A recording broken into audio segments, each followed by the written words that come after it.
मेरे प्रिय भाई और बहनों, हम सभी लोग विश्वासी हैं, प्रार्थना करने वाले हैं। कई लोग कई घंटों प्रार्थना करते हैं।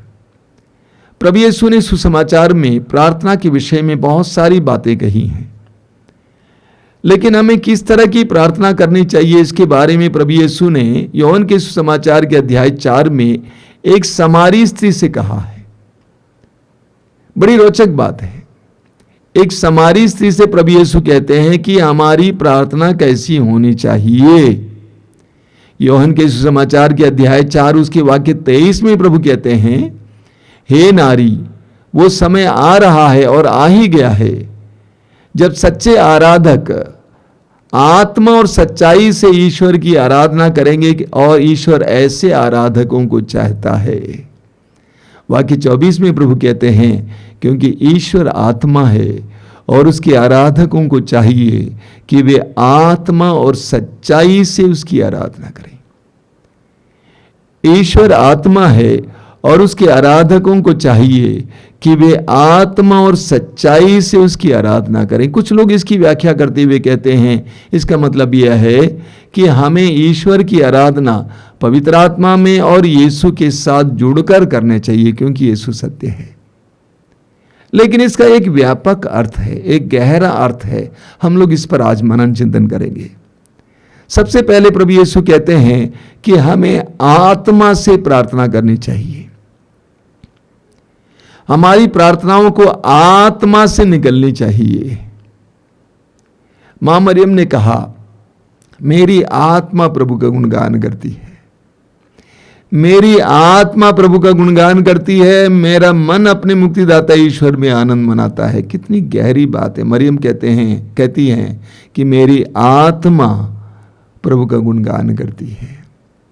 इस्यास नबी के ग्रंथ के अध्याय 29 वाक्य 13 में प्रभु कहते हैं, ये लोग होंठों से मेरी महिमा करते हैं, लेकिन इनका हृदय मुझसे दूर है। कहीं ये तो हमारे बारे में तो नहीं है। ये लोग होंठों से मेरी महिमा करते हैं, लेकिन इनका हृदय मुझसे दूर है, कोसों दूर है। मत्ती के सुसमाचार के अध्याय 6 उसके वाक्य 7 में प्रभु यीशु कहते हैं, गैर यहूदियों की तरह प्रार्थना करते समय रट न लगाओ।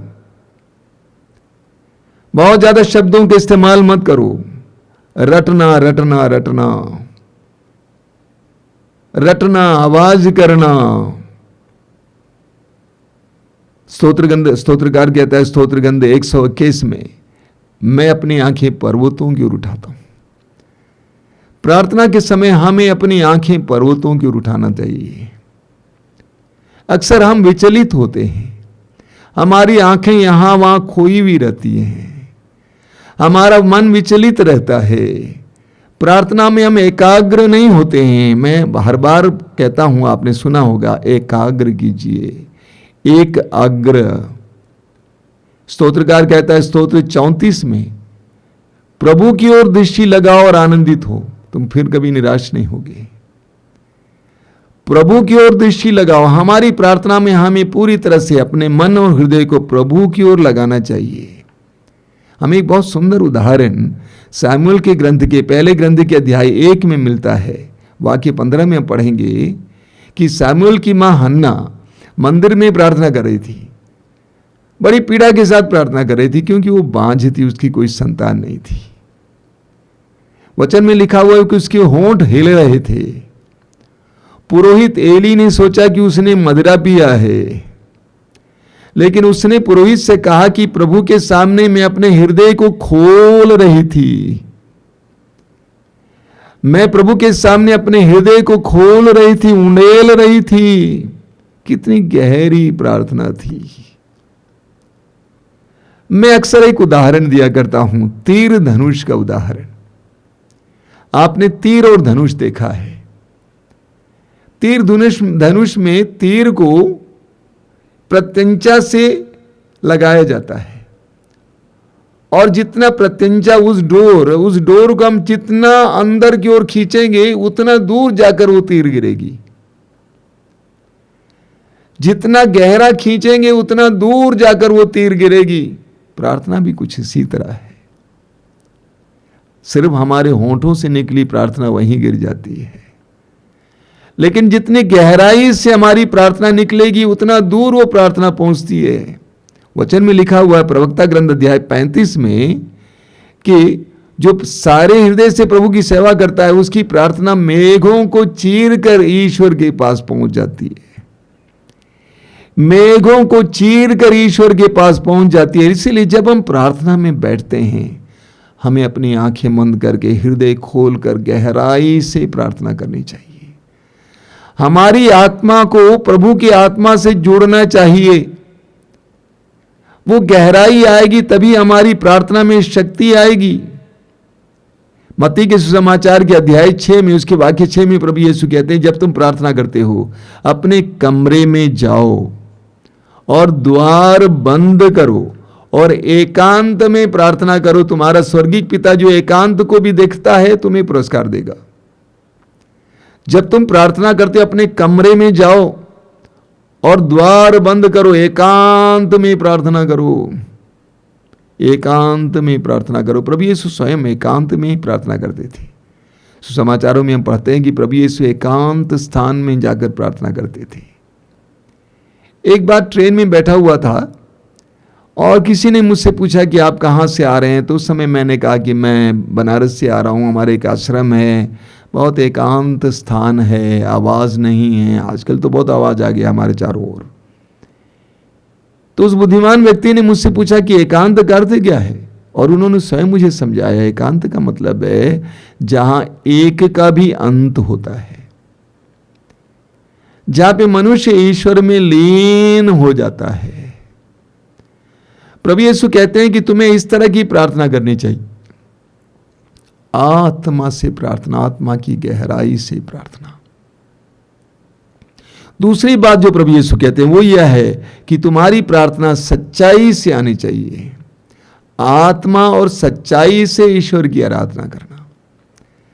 सच्चाई से क्या मतलब है इसका? सबसे पहले मतलब यह है कि हमारी प्रार्थना और जीवन में मेल होना चाहिए। हमारी प्रार्थना और जीवन में मेल होना चाहिए। फरीसियों के बारे में प्रभु यीशु ने कहा कि वे दूसरों को दिखाने के लिए प्रार्थना करते हैं, और इसीलिए प्रभु यीशु ने कहा शिष्यों से कि वे जो सिखाते हैं उसका पालन करना, लेकिन उनका अनुकरण नहीं करना। उनका जीवन अनुकरणीय नहीं था। उनकी प्रार्थना और उनका जीवन एक दूसरे से अलग, दूर थी। प्रार्थना और जीवन एक दूसरे से दूर। कई लोगों को देखा जाता है कि वे बहुत ज्यादा प्रार्थना करते हैं, लेकिन प्रार्थना में वे संत जैसे हैं, लेकिन वास्तविक जीवन में शैतान जैसे हैं। वास्तविक जीवन में वो प्रार्थना देखने को नहीं मिलती है। कुछ लोग बहुत घंटे प्रार्थना करते हैं, कुछ लोग रोज मिस्सा बलिदान में जाते हैं, घंटों बाइबल पढ़ते हैं, लेकिन उसके बाद वे झगड़ा करने लगते हैं, झगड़ा लगाने लगते हैं, अहिंसा की बातें बोलने लगते हैं, अलग अलग गंदी गंदी बातें बोलने लगते हैं। कई लोगों ने प्रार्थना करना इसीलिए छोड़ दिया है क्योंकि इस तरह का बुरा उदाहरण देखकर। प्रार्थना करने वालों के जीवन में वो प्रार्थना का असर देखने को नहीं मिलता है। हमारे जीवन में प्रार्थना दिखाई नहीं देती है। अक्सर हमारा जीवन प्रार्थना में नहीं है। प्रार्थना करते हैं, जीवन जीते हैं, एक दूसरे से दूर और अलग हैं। हमारे जीवन को प्रार्थना में होना चाहिए। तो प्रभु यीशु कहते हैं आत्मा से प्रार्थना करो और सच्चाई से प्रार्थना करो। हमारे जीवन में वो सच्चाई दिखाई देनी चाहिए, प्रार्थना का असर दिखाई देना चाहिए। दूसरा मतलब है हमारे जीवन में ईमानदारी दिखाई देनी चाहिए। प्रार्थना के साथ साथ हमारे जीवन में ईमानदारी होनी चाहिए। हमारे मुंह से जो शब्द निकलते हैं, हमारे हृदय से जो बातें निकलती हैं, ये सब ईश्वर को प्रिय होना चाहिए। आप देखेंगे याकूब के पत्र में बहुत सुंदर वचन दिया गया है। याकूब का पत्र अध्याय 3 वाक्य 10 में याकूब कहते हैं एक ही मुख से स्तुति भी निकलती है और अभिशाप भी, मेरे भाइयों ये उचित नहीं है। एक ही मुख से स्तुति निकलती है और उसी मुख से बुराई भी निकलती है, ये उचित नहीं है। ये स्वीकार्य नहीं है। कई लोग बहुत प्रार्थना करते हैं, साथ ही साथ बहुत झूठ भी बोलते हैं, बहुत बेईमानी करते हैं, प्रार्थना करते हैं घूस लेते भी हैं, प्रार्थना करते हैं चोरी भी करते हैं, प्रार्थना करते हैं अश्लील जीवन भी बिताते हैं, व्यभिचार का जीवन भी बिताते हैं। ये ईश्वर को प्रिय नहीं है, स्वीकार्य नहीं है। हम पढ़ेंगे इस्यास नबी के ग्रंथ के अध्याय 1 उसके वाक्य 15 में प्रभु कहते हैं, जब तुम अपने हाथ फैलाते हो प्रार्थना में तो मैं तुम्हारी ओर से आंख फेर लेता हूं। जब तुम अपने हाथ फैलाते हो प्रार्थना में तो मैं तुम्हारी ओर से आंख फेर लेता हूं। मैं तुम्हारी असंख्य प्रार्थनाओं को अनसुना कर देता हूं। तुम्हारे हाथ रक्त से रंगे हुए हैं। मैं तुम प्रार्थना करते हो तो तुम्हारे हाथ फैलाकर प्रार्थना करोगे, मैं देखूंगा नहीं। लंबी लंबी और ऊंची ऊंची प्रार्थनाएं करोगे, उस समय मैं तुम्हें सुनूंगा नहीं, क्योंकि तुम्हारे हाथ रक्त से रंगे हुए हैं। प्रभु कहते हैं, स्नान करो, शुद्ध हो जाओ, अपने कुकर्म मेरी आंखों के सामने से दूर करो, पाप करना छोड़ दो, भलाई करना सीखो, तब प्रार्थना करो। हमारी प्रार्थना के साथ साथ हमारे जीवन में ईमानदारी भी होनी चाहिए।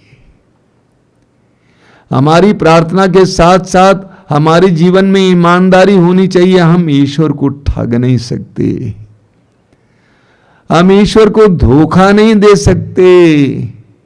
हमारी प्रार्थना सच्चाई की प्रार्थना होनी चाहिए। लूकस के सुसमाचार के अध्याय 18 में उसके वाक्य 14 में हम उस चुंगी लेने वाले नाकेदार की प्रार्थना के बारे में पढ़ते हैं। छाती पीट कर कहता है कि हे ईश्वर, मुझ पापी पर दया कर। प्रभु यीशु कहते हैं उसकी प्रार्थना सुनी गई, क्योंकि उसमें बहुत सच्चाई थी, पश्चाताप था, सच्चाई थी। उसकी प्रार्थना सच्चाई रहित नहीं थी, सच्चाई के साथ थी, इसलिए ईश्वर ने उसकी प्रार्थना को सुन लिया। योशुआ के ग्रंथ के अध्याय 3 उसके वाक्य 5 में, योशुआ का ग्रंथ अध्याय 3 वाक्य 5 में प्रभु कहते हैं, मूसा से कहते हैं कि सब लोगों से कहने के लिए अपने को पवित्र बनाए रखो, अपने को पवित्र बनाए रखो, क्योंकि मैं तुम्हारी आंखों के सामने कल चमत्कार दिखाऊंगा। अपने को पवित्र बनाए रखो और कल तुम्हारा प्रभु तुम्हारी आंखों के सामने चमत्कार दिखा देगा। हमारी प्रार्थना और जीवन में तालमेल होना चाहिए, जीवन में सच्चाई होनी चाहिए, जीवन में बेईमानी और गंदगी नहीं होनी चाहिए। स्तोत्रकार कहता है स्तोत्र 51 उसके वाक्य 8 में, स्तोत्रकार कहता है स्तोत्र 51 वाक्य 8 में, तू सच्चाई से, हृदय की सच्चाई से प्रसन्न होता है। तू हृदय की सच्चाई से प्रसन्न होता है प्रभु, तू हृदय की सच्चाई से प्रसन्न होता है। प्रभु हमारे हृदय की सच्चाई से प्रसन्न होता है। इसलिए हमारी प्रार्थना को सच्चाई की प्रार्थना होनी चाहिए। हमारे जीवन और प्रार्थना में तालमेल होना चाहिए, हमारे जीवन में सच्चाई होनी चाहिए, बेईमानी नहीं होनी चाहिए। तब हमारी प्रार्थना ईश्वर के सामने स्वीकार्य होगी। प्रभु कहते हैं ईश्वर आत्मा है और उसके आराधकों को चाहिए कि वे आत्मा और सच्चाई से उसकी आराधना करें। मेरे प्रिय भाई और बहनों, हम अपनी प्रार्थनाओं को जांचें। क्या मेरी प्रार्थना में सच्चाई की कमी है? क्या मेरे जीवन में सच्चाई की कमी है? क्या मेरी प्रार्थना और मेरे जीवन में तालमेल की कमी है? क्या मेरी प्रार्थना मेरे होठों से निकलती है या मेरी आत्मा से निकलती है? प्रभु की आवाज सुने। ईश्वर आत्मा है और उसके आराधकों को चाहिए कि वे आत्मा और सच्चाई से उसकी आराधना करें। आइए हम प्रार्थना करें। प्रभु से इस समय गिड़गिड़ाकर प्रार्थना कीजिए कि प्रभु मैं इस समय स्वीकार करता हूं, मैं जानता हूं कि मेरे प्रार्थनाओं में कमी थी, मेरी प्रार्थनाओं में कमी थी। याकूब के पत्र के अध्याय 4 वाक्य 3 में याकूब कहता है, आपकी प्रार्थनाएं सुनी नहीं जाती हैं क्योंकि आप वासना की तृप्ति के लिए प्रार्थना करते हैं, स्वार्थ के लिए प्रार्थना करते हैं। मेरी प्रार्थना में कमी थी प्रभु, मेरी प्रार्थना मेरे होंठों से निकलती थी, मेरी आत्मा से नहीं निकलती थी। मैं एकाग्र नहीं था, मेरी आत्मा तेरी आत्मा से जुड़ी नहीं थी। प्रभु यीशु, मेरी आत्मा को तेरी आत्मा से जोड़कर प्रार्थना करने के लिए कृपा दीजिए। मुझे सच्चाई की प्रार्थना करने के लिए कृपा दीजिए। मेरे जीवन को और मेरी प्रार्थना को जोड़िए। मेरे जीवन में मेरी प्रार्थना का असर दिखाई दे। मेरा जीवन प्रार्थना मैं हो, मेरे व्यवहार प्रार्थना से उत्पन्न हो। मेरे जीवन में बेईमानी ना हो, अश्लीलता ना हो, गंदगी ना हो, अन्याय ना हो, असत्य ना हो। मेरी प्रार्थना मेरे जीवन में दिखाई दे, ताकि मेरी प्रार्थना तेरी आंखों में तेरे सामने सुग्राह्य हो।